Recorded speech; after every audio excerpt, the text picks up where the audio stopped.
सदगुरु से एक बार किसी ने पूछा कि सदगुरु हम फॉर्चुनेट हैं, देवी यंत्र हमें मिला लास्ट ईयर, तो उन्होंने हमारे घर को बहुत बदल दिया है और मतलब पड़ोस में भी वो ऐसा सुनने आया है कि फ़र्क आया है, उनको फ़ायदा मिल रहा है। तो कुछ लोग हैं ऐसे मतलब जो फैमिली सिचुएशंस, डाइवोर्स या हेल्थ इश्यूज से डील कर रहे हैं, तो वो वहाँ आते और बैठते देवी के रूम में, और मैं उनकी जो ग्रेस है उसको देखकर एकदम मतलब सरप्राइज़ हूँ कि मतलब इसने मुझे भी एक थोड़ा अंदर से महसूस हुआ है ऐसा कि पर मैं अभी भी मैं ऐसा सोच रहा हूँ कि मैं और देवी की ग्रेस कैसे और ज़्यादा अर्न कर सकता हूँ।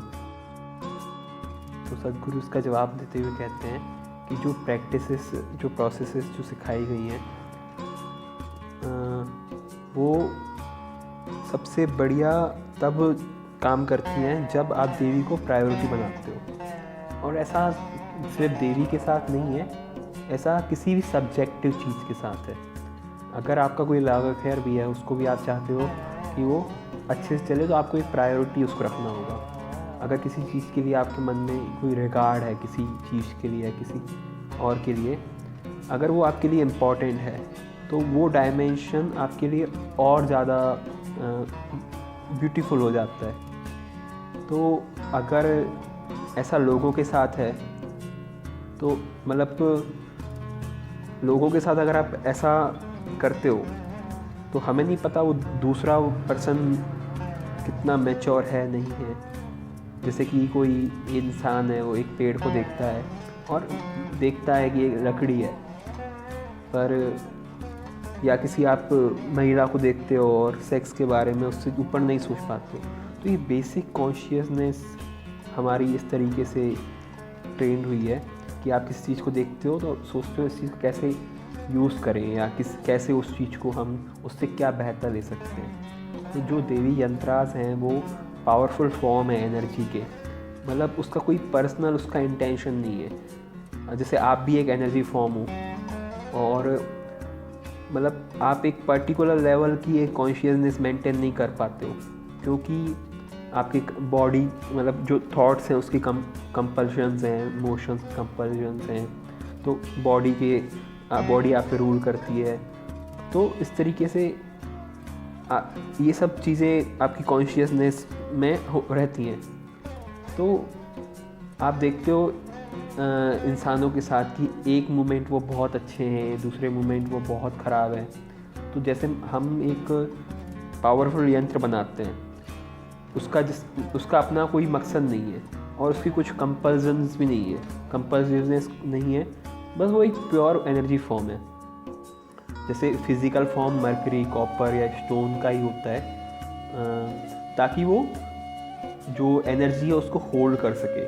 मतलब यंत्र एक तरीके की मशीन है, जो देवी मशीन है, यंत्र है, या जो जैसे कि डिट्रॉयड मशीन्स होती हैं या कार्स जो होती हैं, वो आपको कहीं किसी स्थान तक ले जाने के लिए होती हैं।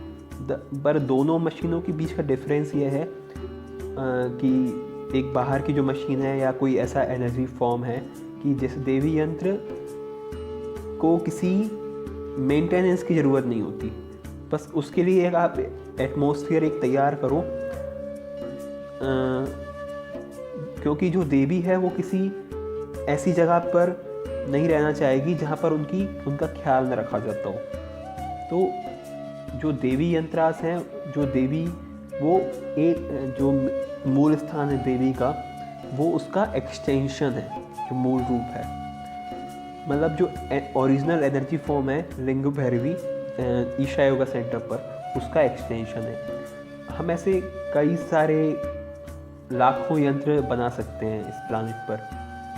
तो मतलब वो उसी जो ओरिजिनल फॉर्म के जितना ही अलाइव रहेंगे, उसी फॉर्म में, उसी वाइब्रेंसी के साथ, जब तक कि ओरिजिनल फॉर्म की एनर्जी को एक बैलेंस में, एक वाइब्रेंस में रखा जाए, वो सब उस तरह से अलाइव रहेंगे। तो आपको देवी को अपने घर पर हाईएस्ट एंटिटी के रूप में रखना चाहिए। अगर जैसे आपके घर में आग लग जाती है तो पहला जो विचार आपके घर में आना चाहिए कि देवी को कैसे वहाँ से सेव किया जाए। इसका मतलब क्वेश्चन ये नहीं है कि आप क्या करते, इट इज़ क्वेश्चन प्रायोरिटी का क्वेश्चन है कि देवी आपकी प्रायोरिटी अगर हैं तो आपकी रिसेप्टिविटी ऑटोमेटिकली इंक्रीज हो जाएगी। पर आप अगर ऐसे सोचते हैं कि वो सिर्फ एक स्टोन है जो सद्गुरु ने दिया है और इससे क्या मिल सकता है, तो आप ज़्यादा से ज़्यादा आपकी हेल्थ ही इम्प्रूव हो पाएगी। अगर आप बहुत ज़्यादा हेल्थी हो जाएं तो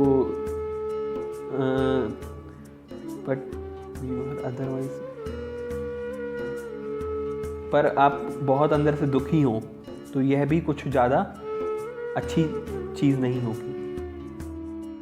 सद्गुरु एक कहानी बताते हुए कहते हैं कि दो न्यूयॉर्क के फिलोसोफर्स एक बार में मिलते हैं और वो डिस्कस करना शुरू कर देते हैं कि एक मिसफॉर्चून और एक डिजास्टर में क्या फ़र्क है। तो एक कहता है अभी हम खाना खाने वाले हैं, तो मान लो कि जो खाना बनाने वाला है कुक वो मर जाता है, तो आप उसे डिजास्टर नहीं बोलोगे, आप बोलोगे दुर्भाग्य बोलोगे उसको, मिसफॉर्चून। ऐसा नहीं, मतलब ऐसा नहीं कि वो मर गया हो बट हमें खाना नहीं मिला इसीलिए। सो इस तरीके से लोग दुनिया में कुछ सिर्फ लेना चाहते हैं। पर क्या मान लीजिए हम ऐसा कहते हैं कि कोई यूनाइटेड स्टेट्स का कांग्रेसमैन है और वो किसी क्रूज़ पर है और वो डूब जाती है, तो वो एक बड़ा डिजास्टर है। मतलब वो एक दुर्भाग्य से ज़्यादा नहीं है। तो ये मेरा ओपिनियन है। तो आपको सिर्फ अपनी प्रायोरिटीज़ एक सीधी रखनी होगी।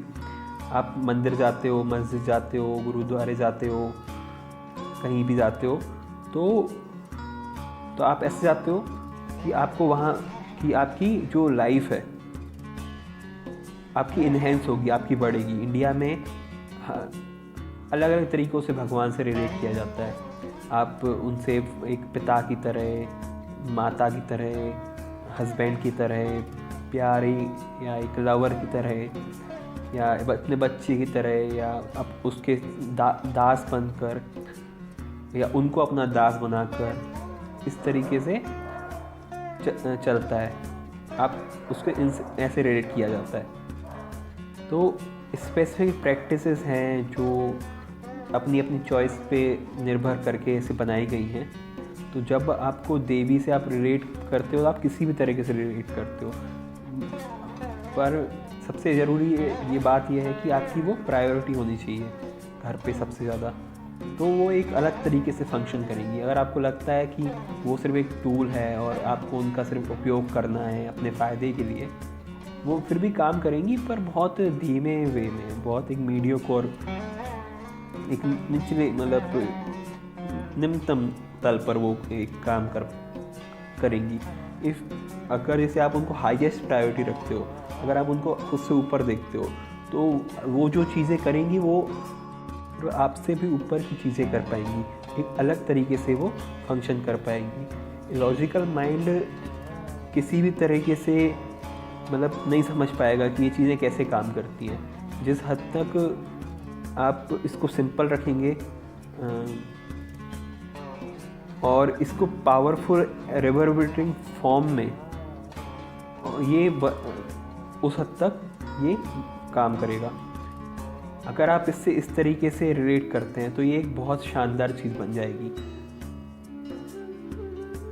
अगर आप खुद ये चाहते हैं, और ऐसा हर चीज़ के साथ है दुनिया में, जीवन में कोई भी चीज़ बहुत अच्छी है बहुत ख़राब, ये इस चीज़ से निर्भर करता है कि आप उससे विलिंगली जाते हैं या अनविलिंगली। तो किसी चीज़ की तरफ विलिंग होना यह एक फिनोमेना है। अभी देवी की जो ग्रेस है उसको अपने स्पेस में लाने के लिए जो लिंग देवी भैरवी यंत्र है वो एक इनर और आउटर वेलबींग घर पे तैयार करने के लिए बनाया गया है, और जो लिंग भैरवी अवेगनी यंत्र है वो पर्सनल और मटेरियल वेलबींग के एक बड़ी जगहों के लिए, स्पेशली बिजनेस या ऑफिस की जगहों के लिए जो 2500 स्क्वायर फीट से ज़्यादा के लिए हो, उसके लिए बनाया गया है। तो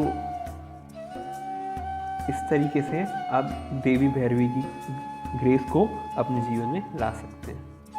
नमस्कार।